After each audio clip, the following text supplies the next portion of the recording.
this session, basically, the purpose of this session was to try and understand a little bit how we can bring different actors into the conversation about historical justice, about transitional justice, about all these processes that need to happen nationally, but learning from each other, from different countries that had similar experiences of discrimination and anti-Gypsyism against Roma, but also take the opportunity to look at the role, the mandate, and the contribution that international or intergovernmental organizations can bring to the topic. Although some of these institutions don't have a particular mandate that is very specific to transitional justice as such, they do have corroborated mandate or mandate that could contribute to the larger topic. For instance, when we discuss about tackling institutional or structural racism or discrimination against Roma, and now I'm looking, or I'm thinking about ECRI, but we can, but also in the case of the OSCE or the national, the point I count for Roma and Sinti issues that has a particular action plan on Roma and Sinti issues, but also has done tremendous work when it comes to the specific manifestations of what we call anti-Gypsyism in the area of non-discrimination, in the area of hate crime, hate speech, and so on. And so we wanted to use this opportunity to talk about realities at the national level in other countries, liaising the conversations that are happening parallelly in different countries on the same topic, and bringing wider stakeholders into the discussion, because this topic should be discussed Europeanly, but also at the international level. And so the first speaker for this panel is, as I mentioned, just referred to it previously, is Ismael Cortez, who is a Spanish member of the Spanish Parliament, who has done excellent and tremendous work at national level, both as an MP and also in his previous capacities around the phenomenon of anti-Gypsyism, around pushing forward legislation, around bringing the conversation about anti-Gypsyism against Roma within the Spanish Parliament. And so, Ismael, I will give you the floor, and of course, you can take the opportunity to also, from your experience as a politician in the Spanish Parliament, also maybe give some advice to the Romanian politicians, and we will make sure to convey these messages to them, having in mind that we are more or less at the same processes when it comes to the adoption of the national Roma strategies, although I have to say that, from my opinion, the Spanish strategy on Roma is much, much better. It's like 20% better than the Romanian strategy at this point. But still, maybe there are still things that we can do to remedy the implementation process. You have the floor, and thank you very much for accepting our invitation. Thank you very much, Isabela, for the presentation, and it is a pleasure. As always, I also want to say hello to my colleagues and friends who are in the room. So first of all, talking about European strategies and national strategies, there is a lack of the issue of memory and historical reconciliation in the strategies. So they are much more focused on what we can call economic issues and social issues, and nothing at all on historical issues and reconciliation processes. So what we are making here, or we are constructing, is a parallel process, yeah, beside the national strategies.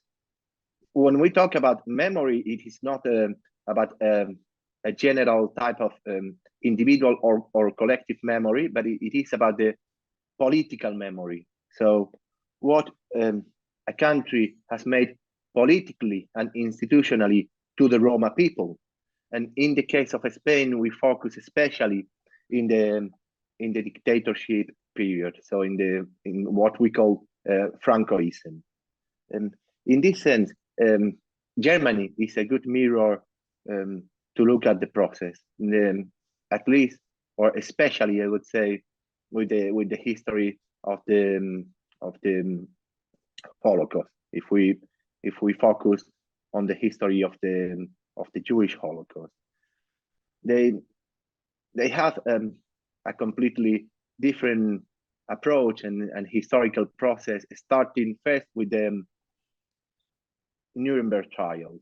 So they have already court trials and concrete responsibilities to politicians and the architecture of the Holocaust in the Nuremberg trials. And then there is also a major episode in the Eichmann trial in Jerusalem. So a lot of information came out from that, and also the public opinion was very much aware of what happened with the Jews during the Holocaust in Germany and beyond. It didn't happen with the Roma in the same way, so the process was very different, and their German colleagues can add on it afterward. But even worse in the rest of the countries with the Roma, not necessarily with the Holocaust, but also with other processes of dictatorship. So what is interesting in the project, in the Chachipen project, is how we can find different countries that made the transition from dictatorship to democracy. And in this sense, I think the case of Romania and the case of Spain, we can find some nexus of connections. Talking about Spain, we build up on the historical memory law of 2007, with the socialist government of Zapatero, and then more or less 10 years later, we started with a new process, a new historical memory law, or law on historical memory. In this legislature, that we have 3 Roma MPs. And we managed to have one specific article to talk about the history and democratic history of Roma during the Franco dictatorship.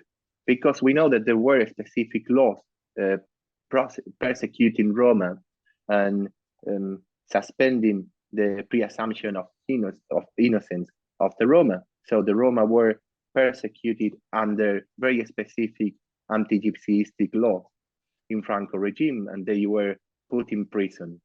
They were brutalized by police, persecuted, but also put in prison under very specific racist law.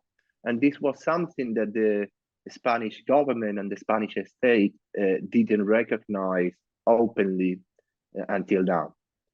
So there were a wide awareness about the repression of communists, socialists, anarchists, so different ideologies who were contesting the dictatorship, and there is different programs to restore the historical and democratic memory of these groups, and also different religious groups, but the Roma were on the shadow, so they were put aside. Now, for the first time, there is a huge opportunity to create awareness, tracking from the law on historical memory, to put the Roma history in the front line. Human rights violations, brutal human rights violation of Roma during Franco dictatorship. What is good of this law? That is not a specific law on Roma, but it's a general law to judge in symbolic terms the Franco dictatorship. So there is a general budget to make research on archive, but also to make documentary, to create different cultural products, to make exhibition, permanent exhibitions, and also itinerant exhibitions. And I think this is the right strategy. At least it's the strategy that I try to put forward during this legislature, not to isolate the Roma in a specific strategies or programs, but to mainstream the Roma issues in the general schedule or the general agenda, the political agenda of the country. Now, what is next? So what we manage in the law is to put the responsibility on the State Roma Council, or it's called in Spain the Consejo Estatal del Pueblo Gitano. I don't know if there is something similar in Romania. Now they have 6 months to put into function a specific commission on reconciliation and truth. So the idea is that they have to select different experts. They have 6 months to do it, and from there they will produce what we can call a white book. Yeah, so a report that will inform state policies to recover or to reconstruct the democratic memory of Roma under the Franco regime, and also to outline concrete policies, mainly educational policies, cultural policies, exhibitions, documentaries, as I said before. What I intended also adding a specific article in the law on historical memory to talk about Roma is to create a public debate,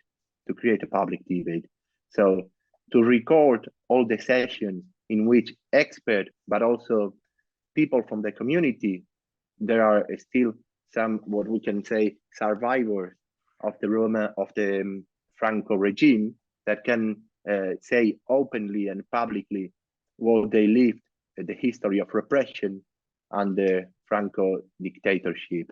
And this will be recorded and covered session by session by the media. So I'm honest and humble. I know it's not going to be as perfect as the South African process was, or as ambitious as the German process was, but I think it is a major step forward. Thank you so much, Ismael. And it's great because we also have here Julius, who has presented the National Romanian Research and was able to hear these developments in Spain, which I think are really crucial, and well done to you and to the Roma NGOs and everybody that has contributed to have what you have. I know, as you said, it's not immense, but it is a start, and you do have budget, not like in our case. And so maybe afterwards, I would also like to ask you to reflect a little bit about ways through which, and also colleagues from SEPS, ways through which, as a continuation of the Chachipen project, which is coming to an end very soon, we can work together to kind of support and enforce our work, particularly through the national researches that have been done in each of these countries. Because I think there is a lot of potential, especially in the area of public debates. I think that it would be interesting to have these joint public debates so that we talk more about what we call structural racism or anti-Gypsyism against Roma that cuts across countries. It's not a national phenomenon, it's a European-wide phenomenon. So I'm so happy to have you here with us, and hopefully we can follow up in this direction. Now I will move towards a more institutional or international type of perspective. We also wanted to have a point of view or a contribution from the contact point for Roma and Sinti issues at the OSCE. And we have asked Beata, who is one of the advisors within this contact point, to reflect a little bit on ways through which their office and the OSCE in general as an institution can contribute both to the conversation, but also to the work of civil society and of participating states in this process towards addressing more effectively the fight against anti-Gypsyism, but also these processes of truth and reconciliation, which is we understand it's not a specific mandate of your institution. Beata, you, yes, the microphone. You have around 10 minutes for your intervention. Go ahead. Thank you. Thank you very much. Thank you very much for having me here today. I also have a PowerPoint just with the main points. I'm going to share my screen. Okay, it should work now. Yes. So first of all, I'm happy to see everyone here. So many of us, we are also colleagues and participants in different forums together. As you might know, the Office for Democratic Institutions and Human Rights, ODIHR, is the primary human rights institution of the OSCE. And OSCE is a political dialogue among 57 participating states. And within its institutions, experts and units, and the field operations of the OSCE, the organization approaches the security through 3 dimensions: the political, military, the economic and environmental, and the human dimension, which ODIHR falls under. So the human dimension is primarily under the ODIHR's mandate, and the contact point for Roma and Sinti issues, it's based within the ODIHR as well. So we are directly implementing the 3rd dimension. And the primary guiding document for the mandate is the action plan on improving the situation of the Roma and Sinti, and also the 3 other ministerial council decisions that support the mandate of the contact point. Now, the main focus of the activities, we work also with the other departments in ODIHR, but especially with the Tolerance and Non-Discrimination Department, Democratization or the Human Rights Department, as well with other OSCE structures and institutions, such as the High Commissioner for National Minorities, the Strategic Police Matters Unit, or the representative of the freedom of media, for example. We also work with the intergovernmental organizations, such as the Council of Europe, the High Commissioner for National Minorities, FRA, and IRA specifically relevant for today's meeting. And very importantly, also we work with the civil society organizations, the Roma and pro-Roma intergovernmental organizations, as well as civil society organizations, national and international ones. Coming to the topic of today's presentation, I would like to highlight 2 areas of the work that ODIHR does relevant for this meeting. The first is the raising awareness of the experience of Roma and Sinti during the Holocaust, which is also primary work related to the office. And the second aspect, I'm going to speak about the combating discrimination and racism against Roma and Sinti, and some of the selected activities that we are doing very actively and regularly every year.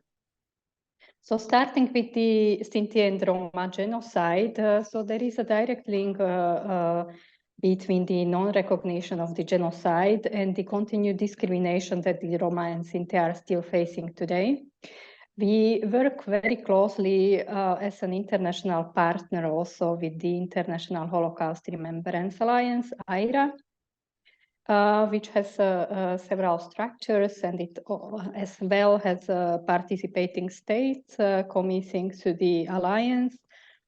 And they have a specific committee also on the genocide of the Roma, where ODIHR is an active member. We also work with the Council of Europe on this topic, which I will mention later on. As you might be aware about, over 2 years ago, some 2 years ago, IRA adopted a non-legally binding working definition of anti-Gypsyism, anti-Roma discrimination, calling on states to accept responsibility to counter such forms of racism and discrimination. And currently, IRA also implements a project on developing recommendations for teaching guidelines about the persecution and genocide of the Roma and Sinti during the Nazi era. This is going to be a 2 to 3 years project, which is currently ongoing. It's just started towards the end of last year. And the expected end users are political decision makers, curriculum developers, agents of formal and non-formal education. Now, ODER is an active partner in this process as well. We proposed, and it's within the project, that a number of consultation meetings should take place with Roma civil society organizations. The next activity I would like to mention, which is important, and it's a direct source of data collection, it's the biannual publication of the Holocaust Remembrance and Education in 57 OSCE participating states. And this publication contains information on the official remembrance days and education on Holocaust in schools, including dedicated data related to Roma and Sinti genocide. All these materials can be found on the website of the OSCE. They serve as up-to-date good material on the current status quo in the countries at national level. They can serve as an advocacy tool, of course, for civil society organizations and educators. As well, this is a good instrument for us to encourage states to further develop materials where there is lack of such materials. Coming to the end on the activities on promoting recognition of the genocide of Roma and Sinti is our joint website with the Council of Europe. So for a number of years, we have an ongoing active website which contains teaching materials on Roma and Sinti genocide and a virtual library. The website is hosted at the Council of Europe pages. We also use instruments such as study visit when a state requests approach us to organize for them transfer of good practice, for example, on teaching on Roma genocide and Holocaust in schools.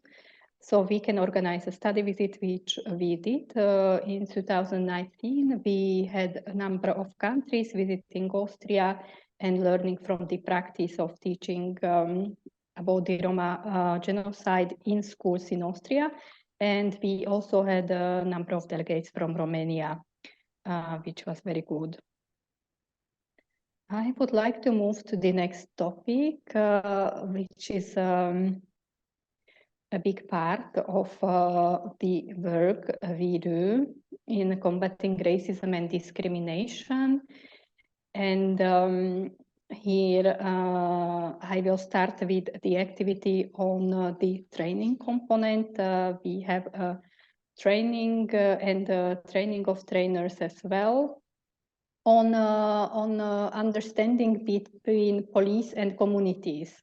Now, this training is supposed to address the stereotypes police might have about the Roma, focusing on Roma, on specific community needs and issues. The primary stakeholders of such trainings are the Ministry of Interior, the national police institutions, as well training academies that are responsible for police training.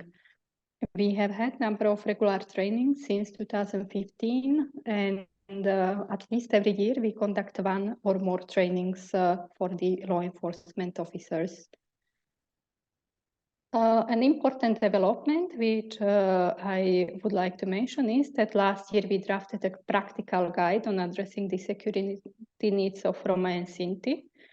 And this guide is going to be launched in May this year, and it is going to provide relevant information to stakeholders on the security situation of Roma populations and analysis and needs of the current failings to provide remedy for the commitments that are often not implemented properly. So it lies number of recommendations also to improve the law enforcement capacity and responses of public institutions to eventual evolving security risks, which are driven often by racial discrimination. You might be aware that we also published the Anti-Roma Hate Crime Fact Sheet, and this is available for everyone. This is a very practical use tool to use for civil society organizations, as well as public officials to recognize hate crimes and to be able to record them accordingly. The fact sheet highlights the impact of the anti-Roma hate crime and provides guidance on identifying such crimes. Now, the big part of the work, the other hate crime report and the anti-Roma hate crimes within this report. You might be aware about such a mechanism. OSCE has a mandate, ODIHR specifically, to support and collect data on hate crimes. And this information is published in ODIHR's hate crime report every year, usually towards the end of the year. And it contains data from 3 sources: data from the OSCE participating states, civil society organizations, and intergovernmental organizations. And the information is categorized by the bias motivations. The report includes specific data also on Roma and Sinti. However, significant underreporting is noted when it comes to the incidents recorded by the civil society organizations, but also by state authorities directly. I would like to share with you,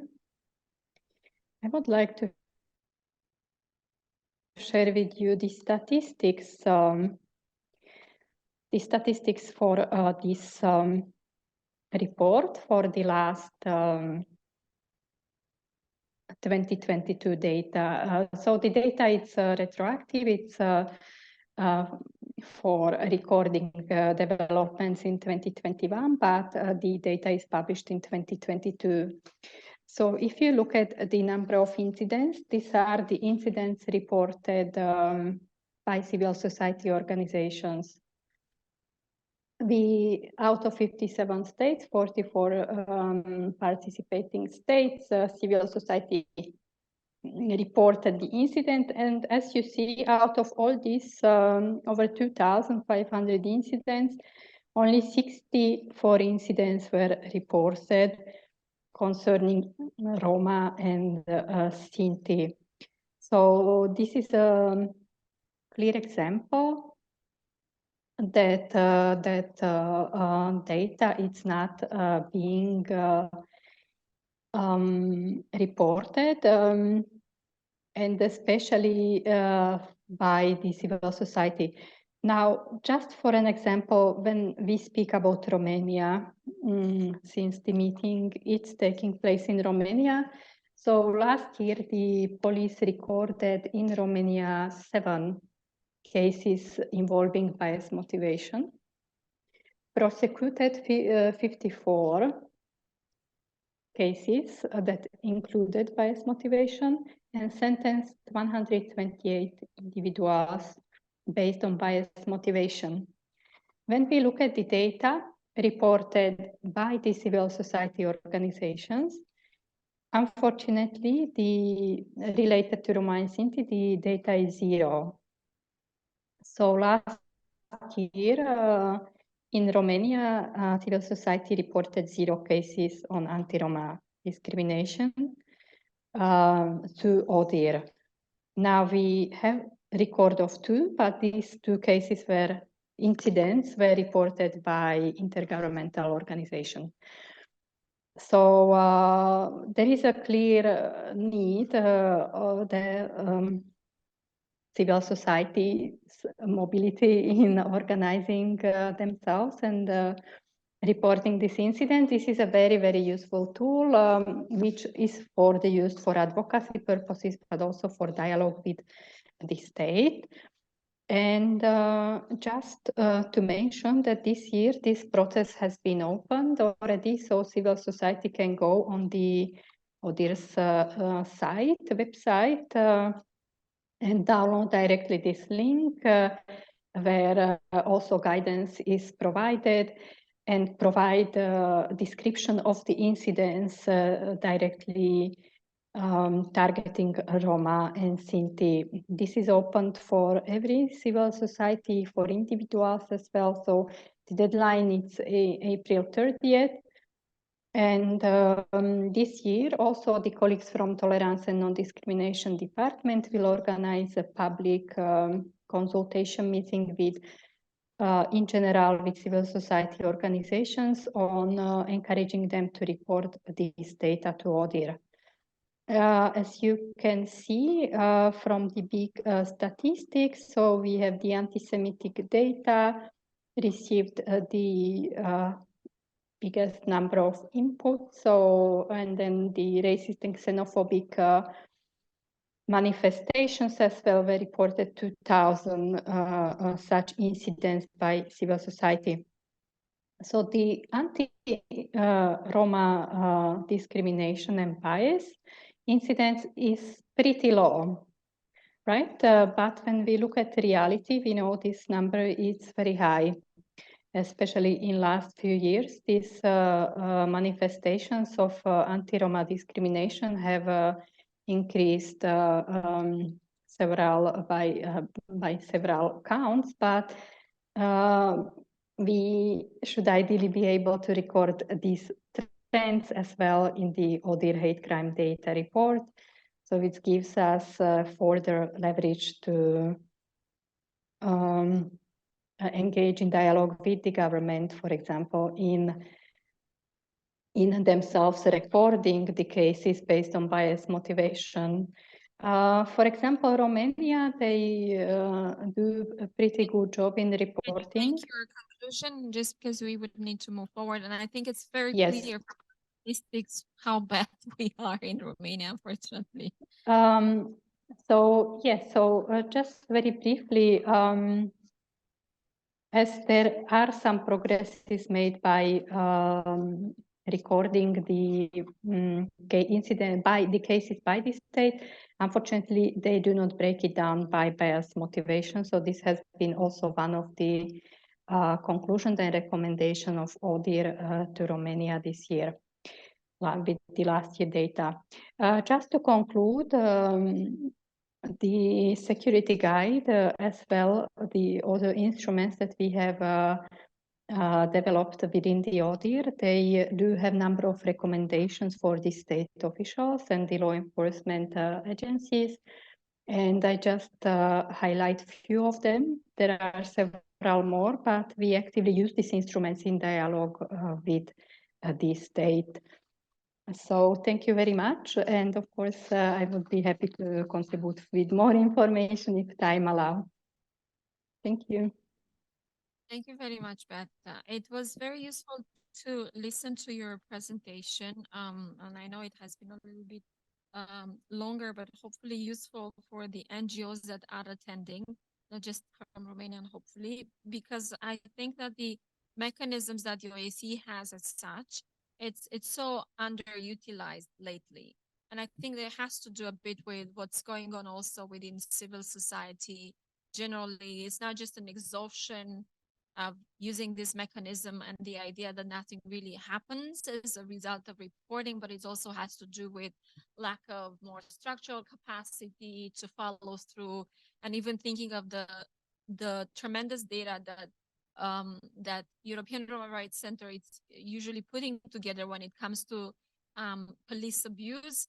Probably you don't get so much reports also on their side because they are covering a lot of countries.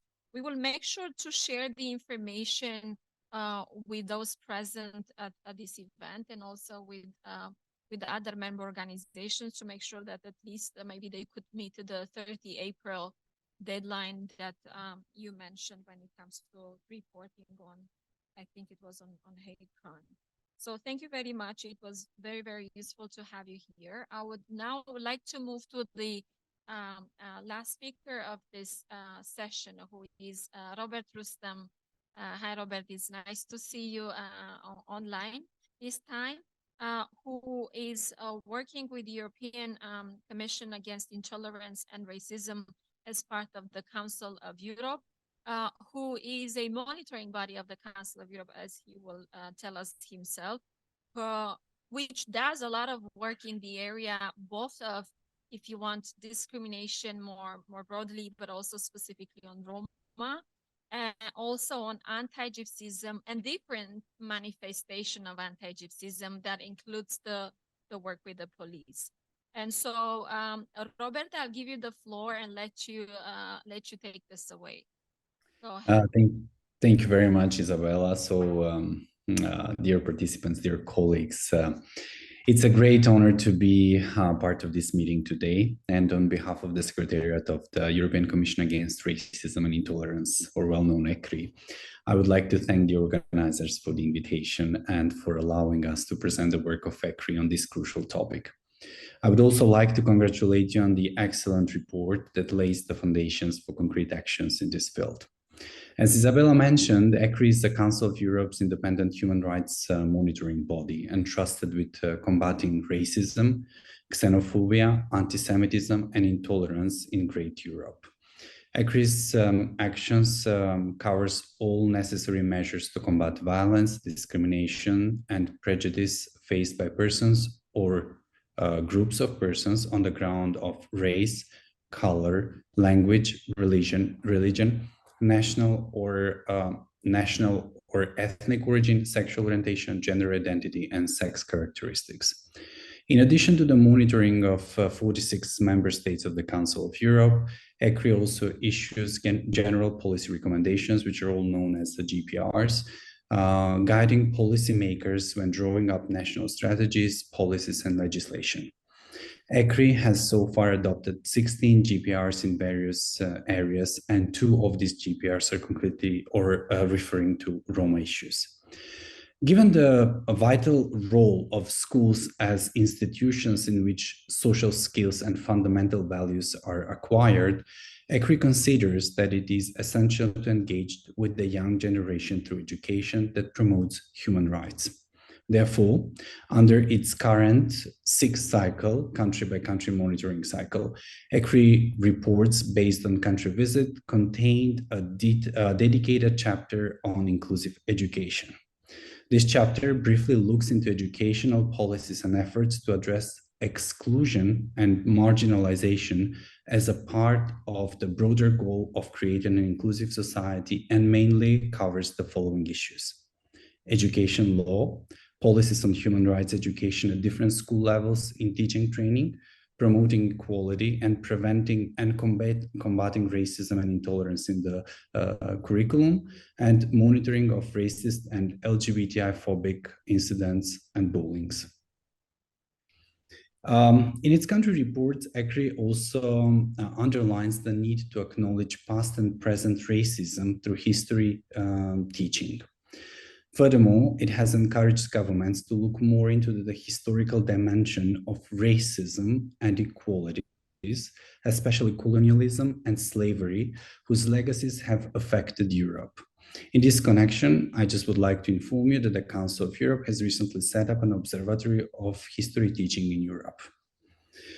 The preventive role of education in addressing the phenomenon of racism and intolerance has also been underlined on many occasions, and one of them is in ECRI's revised Policy General Recommendation number 13 that was revised in 2021 on combating anti-Gypsyism and discrimination against Roma, We all know that the term anti-Gypsyism was present since many years. However, it is worth it to underline that ECRI was the first international body that actually recognized the phenomenon on anti-Gypsyism, put it on paper, and actually prepared a policy recommendation.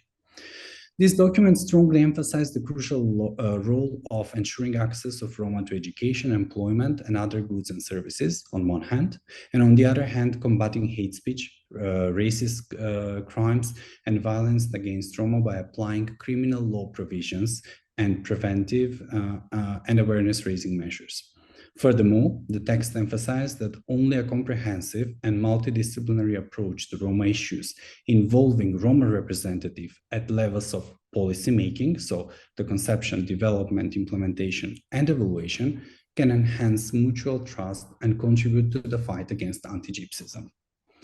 In the GPR number 15, ECRI recommends that governments of member states to ratify, if they have not done so, the Protocol 12 of the European Convention on Human Rights and the Framework Convention for Protection of National Minorities, underline a national plan, employ a comprehensive multidisciplinary approach to issues concerning Roma, involving their representatives in the conceptions, framing, implementation, and evaluation of the policies that concerns them, and enhance mutual trust between Roma and public authorities by training mediators from different communities, among which the Roma community. This is very interesting because already in the very beginning, Isabela mentioned some of these issues that are very important, and also later in the second panel we also heard some of the reflections that are related to this. But for me, what was very important is, since we are using this meeting as flora for learning and exchanging experience, I would like to share with you some of the ideas that were mentioned in the General Policy Recommendation number 9, which is combating anti-Semitism, that was recently revised, where that could actually serve as an ideas to pave the way for truth and reconciliation process in general. So a high priority should be given to the fight against anti-Gypsyism, taking all necessary measures to combat all of its public manifestations, regardless of their origin. Governments should ensure that actions aimed at countering anti-Gypsyism are consistently giving their due place among actions aimed at countering racism as a separate action plan, or alternatively integrate them into an overall action plan against racism. Governments should also ensure that the fight against anti-Gypsyism is carried out at all administrative levels, national, local, and regional, and facilitate the involvement of a wide range of actors from different sectors of society, in particular political, legal, economic, social, religious, educational, and cultural in these efforts. To enact legislation aimed at combating anti-Gypsyism, considering ECRI's recommendation number 7 on national legislation, which is actually a special GPR on combating racism and racial discrimination. Ensure the inclusion of the principle of intersectionality in all equality bodies, especially those dealing with racism, to avoid discrimination based on combination of protected characteristics. Where appropriate, appoint national coordinators and coordinators at decentralized level to supervise and coordinate efforts to combat anti-Gypsyism. These coordinators could also act as a bridge between governments, law enforcement agencies, and other relevant public bodies, for example, in the field of education and culture, and Roma communities, on the other hand, and institutions, and will also coordinate with other national coordinators to ensure that member states pursue consistently and coordinated policy. So these are just some of the ideas that I thought it would be worth sharing with you. I have also prepared some reflection of the General Policy Recommendation number 3 that is a bit older, so but because of the time, I would just conclude here with these few ideas. I just would like to mention that we should always remember that education is a fundamental human right right, and that the foundation, and it's a foundation for a more justice society. Investing in inclusion and equality in and through education under all circumstances will help us to meet our responsibilities to ensure that no generation or groups is left behind. ECRI may also consider it vital for governments to hold broad consultations with teachers and other educational professionals on education strategies. This is, for instance, a priority recommendation made in the report to Estonia. Because after all, teachers not those who are not those who knows the best when it comes to inclusive education, but they should do it together with involving pupils and also other relevant interlocutors. Thank you for your attention and patience, and I'm ready to answer your questions and look forward to our discussion. Thank you very much, Robert. And again, just to say that ECRI is one of the first international organization that actually puts forward a definition on anti-Gypsyism and also placed it within its policy recommendation number 13, which really served as a basis for other regional institutions such as the European Commission, the EU, and then later on IHA, and others, taking on that definition and also either creating a new definition or just adding to other definition. Also from the civil society side, we also have the definition of the Alliance Against Anti-Gypsyism, but ECRI was the first one to put this work forward, and its monitoring work, which actually helps day by day member states advance and also NGOs report on cases of anti-Gypsyism. So thank you very much for accepting our invitation. I would now like to open still the floor. I know we are a little bit late for questions. I already have someone that's signed up. Lina, go ahead with your question. Hello, I hope you can hear me well. I wanted to, first of all, thank for this very interesting and insightful panel for their presentations.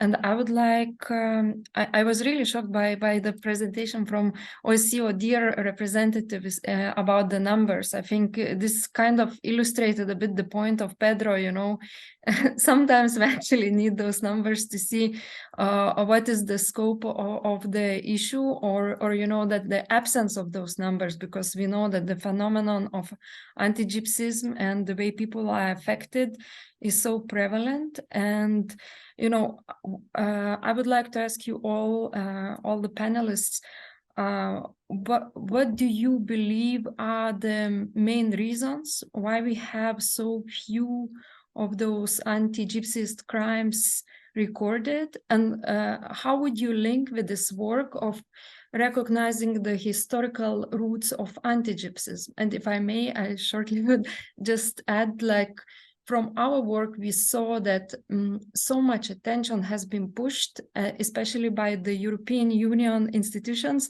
to look into socio-economic and cultural aspects of anti-Gypsyism, and this especially, that civil society has been kind of pushed to look like what are the discriminatory aspects in housing, education, labor, employment. And, this kind of policing aspects or civic and political rights have been kind of left behind. Do you think this kind of narrative had to do with it? And also, how about those historically, not investigated roles of the police and police structures in historically undermining Roma communities? Thank you so much. Thank you so much, Lina. I would take a couple more questions if there are. I don't see online. I don't know, you lose my mute also. I would invite you to also intervene at some point to create some connections with colleagues in Spain. I do have a question for Ismael. Recently I've been in Sweden a couple of weeks ago or a week ago at one of their EU presidency event on anti-racism. And so knowing that the Spanish government will take the presidency of the EU in a few months. I wanted to ask you, Ismael, if you know of any major event that the presidency, the Spanish presidency is preparing around awareness on Roma issues, anti-Gypsyism, because you were speaking about the public, public awareness events. And I think that the Spanish presidency would have been or would be a nice platform to kind of use it already in that spirit. And so, because I just as a bracket, I heard that there's going to be an event, a major event on the decade of people of African descent, for instance, in October, I think. And I was wondering if there's going to be anything on Roma issues as well. If there is any question, and then I'll let you answer the two questions. For the moment, then I'll let you start. If you want, you can start, Ismael, and then we go to Beata and to Robert as well. Very good questions, Isabela and Lina. I will start with the last one. Yes, so it's going to be a major event in Spain on Roma, and it's going to be specifically on segregation and housing and segregation. And yes, I think that we have to coordinate together, and it would be interesting if some people from the European level can come to the event. Yeah, so Council of Europe, maybe someone from Romania, because parallel between Romania and Spain, I think they are very, very much needed, especially because there is an important Romanian Roma diaspora in Spain. Yeah, so to put the focus on this issue is very important. And yes, so talking about the issue of memory that Lina was talking about. So I forgot to mention that in Spain we approved 3 laws that are specifically on Roma. So one is about the introduction or the inclusion of the history of Roma in the curricula. So this is linked to what Robert says, this project of observatory of teaching, of history teaching by the Council of Europe. So I think it would be interesting to have some connection or talks about how this law is going to be implemented in Spain. Yeah, because the law is already approved. Let's see how it's going to be implemented, because the problem is also there is a lack of good materials to teach Roma history. Yeah, because before to teach, you need to research, and there is very low research about Roma history. The second important law was it was a modification of the penal code to include anti-Gypsyism as a specific type of hate crime. Yeah, and then the last one was about memory and history. And the issue is why history is important, because it shows how the impunity with anti-Gypsyism. So anti-Gypsyism is rooted in institutions, not only in police, but in many others.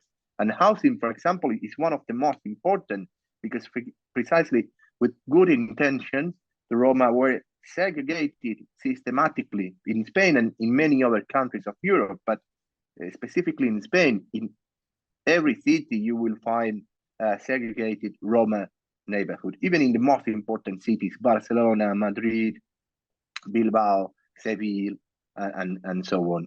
So yeah, so I think we have to be in touch for this major event. I think it's going to be also around October. Thank you so much, Ismael. Beata or Robert, if you want to continue. If I can just add 2 things that that goes in this relation to training police officers. For example, most of, or let's say many of our recommendations to the member states after monitoring visits are related to training police officers in dealing with minority groups and also LGBTI people.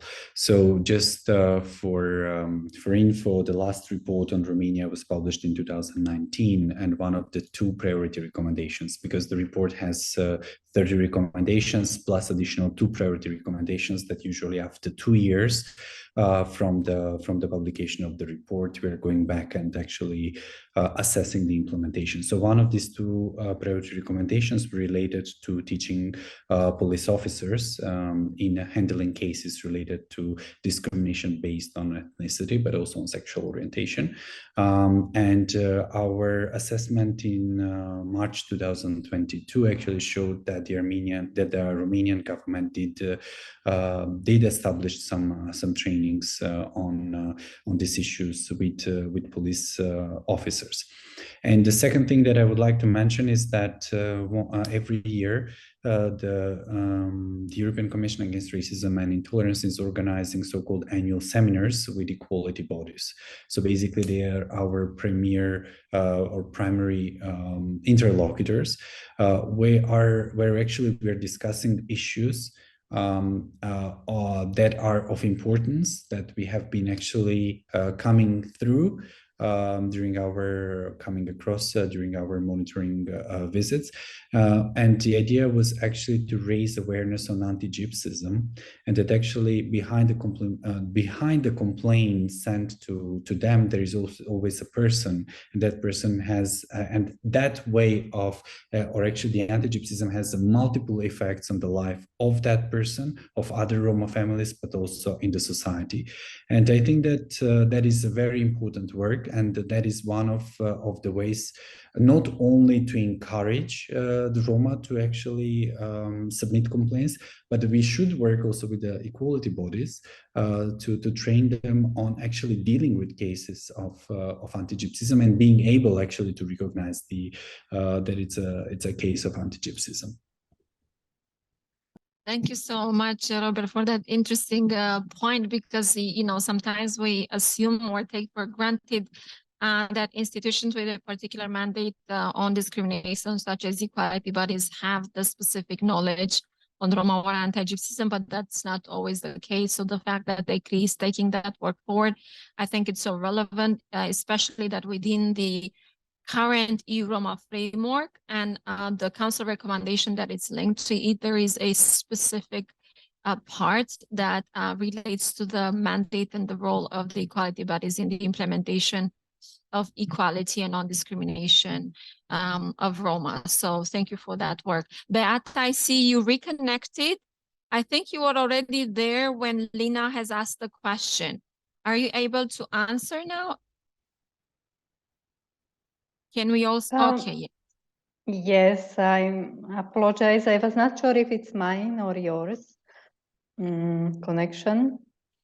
Yes, going back to the question that has been raised in relation to the data.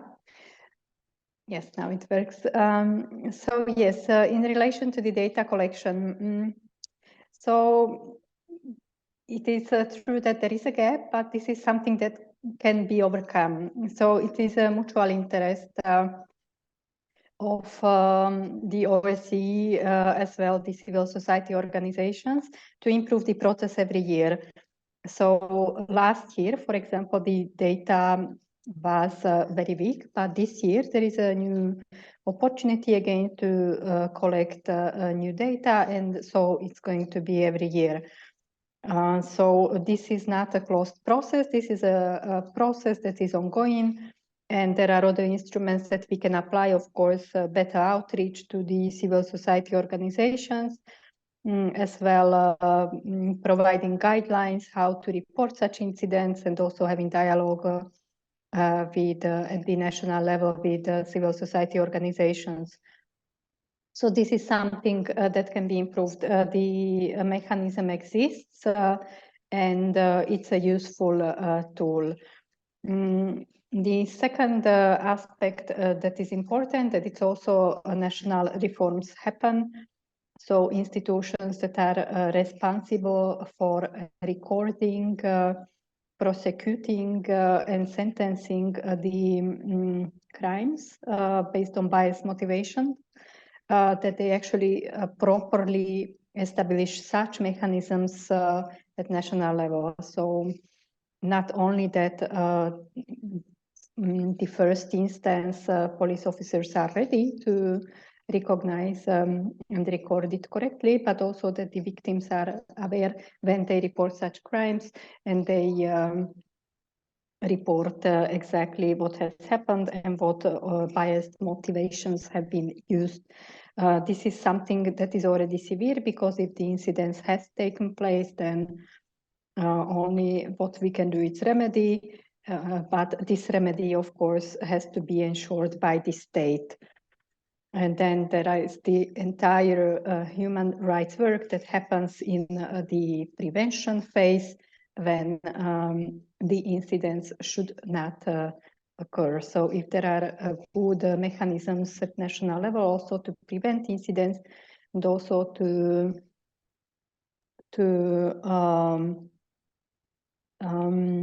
have in place mechanisms that such as legislation or guidelines or policies that are embedded into the law or guidelines of the strategies of the states, then they can be applied as a prevention mechanisms. I know that yes, okay. Thank you so much. Yeah. No, I'm just rushing because, you know, I want us just to try and finalize on time as much as possible. I do see there is another question from Sergio. Thank you, Isabela. Thank you so much to all the panelists for their contribution and their presentations. Fascinating inputs. So big thanks. My question relates to the presentation by Robert Rustem in ECRI. We know of the excellent work of ECRI, and thank you so much for going through all the really impressive compilation of inputs in this area. I was wondering, when listening to you, about whether you guys have tracked the implementation of some of those recommendations.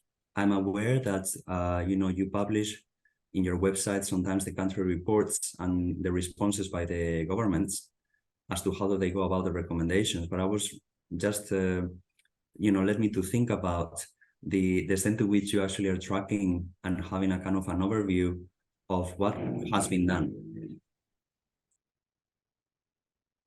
Yes, Robin?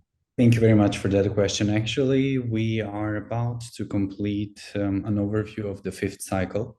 And since I have mentioned in my presentation, we have entered in the 6th cycle, so basically we cannot provide information at this point about the 6th cycle. But regarding the 5th cycle, there will be an overview that it's going to be part of the annual report of ECRI's activities. And the annual report will be published in June, around 1st or 2nd of June. So there you will find a lot of information on the nature of recommendations that ECRI usually addressed in the 5th cycle. And we have actually listed 10 types of recommendations. And I can tell you that the biggest lot of the recommendations is related to Roma. So 16%, I can even tell you now, 16% of all the recommendations in the 5th cycle are related to Roma. Which shows actually the gravity of the situation. We have also done a statistical overview of the reasons for non-implementation of the recommendations and the reasons for partly implementation of the recommendations, because basically we have 3 categories. That is non-implementation, partly implementation, and full implementation. So it was very interesting also to look a bit at the reasons for non-implementation and for partly implementations. So I think that that we will try as much as we can also in the future to provide more statistics on that. And of course, in the overview, we are going to include the list of all the follow-up recommendations, because we are speaking about the follow-up recommendations. We cannot, of course, monitor all the 30 recommendations per country that we have been that we have actually asked the country. But definitely we are looking at all those recommendations in our next reports. So basically whenever, so we have started now the 6th cycle, and if we are speaking about Spain, we always go to the 5th cycle to see which recommendations were given at that time, and they are reflected in the 6th cycle, meaning to which extent they were implemented or not implemented at all. Thank you so much, Robert. And I can testify that ECRI is one of the monitoring body that actually does follow up. And the good thing is that there is so much still, as opposed to what we heard from Beata on the mechanisms of the OSCE. When it comes to ECRI, there is still a lot of interest and commitment of the NGOs to provide feedback to the monitoring field visits that ECRI is doing on a cycle basis at national level. We have one last intervention from, or question or comment from Yulus. Just one sec. Thank you all for the presentations, and listening to them, I got a little bit inspired. Yeah, and I want to propose the following, in fact. Now, we all know that the European Commission has set as an objective combating anti-Gypsyism in its EU strategic framework. And we know that in the strategic framework, the recommendation to the member states is to use transitional justice tools to combat anti-Gypsyism and racism against Roma. However, member states might not be so open. Anyway, we'll have the final conference, at the end of April, final conference of this project at the end of April in Brussels, where we will push hard this issue of using transitional justice tools. What we expect, what we anticipate, is that the European Parliament will be rather open, more open than the Commission to provide support for this idea. But it will be fantastic if Council of Europe, through ECRI, but also through the Observatory, as well as OSCE, if they can also join our efforts, to push for this idea. Another platform is exactly what Ismael said. Once Spain takes over the EU presidency, is to push again, the Commission to act on this. Ideally is to have commissions, expert commissions in different member states, and there we need the support of all these international organizations, to help with the work, with study visits, with exchanges between these, exactly, having guidelines. We can attract support from academia, and Professor Lavinia Stan is a great supporter of this approach. We can bring on board other academics, but we need the backing of all these institutions. So it will be one example when different initiatives coming from international organizations will finally join, push for something that is so important for the Roma. Thank you, and thank you for your interventions here. Thank you so much, Julius. This is excellent. I don't know if there is any other comment or reactions from this panel before we go into the conclusions, or from anybody else. Is there anything else that's needed or needs to be said before we conclude our event roundtable today? If not, Then thank you so much. I would like to end here this last panel and move on to the final conclusions for this event. And for this, I would like to give the floor to the president of the Fast Forward Organization Association, which is the main organizer of this roundtable today. Adrian Tudor, you have the floor.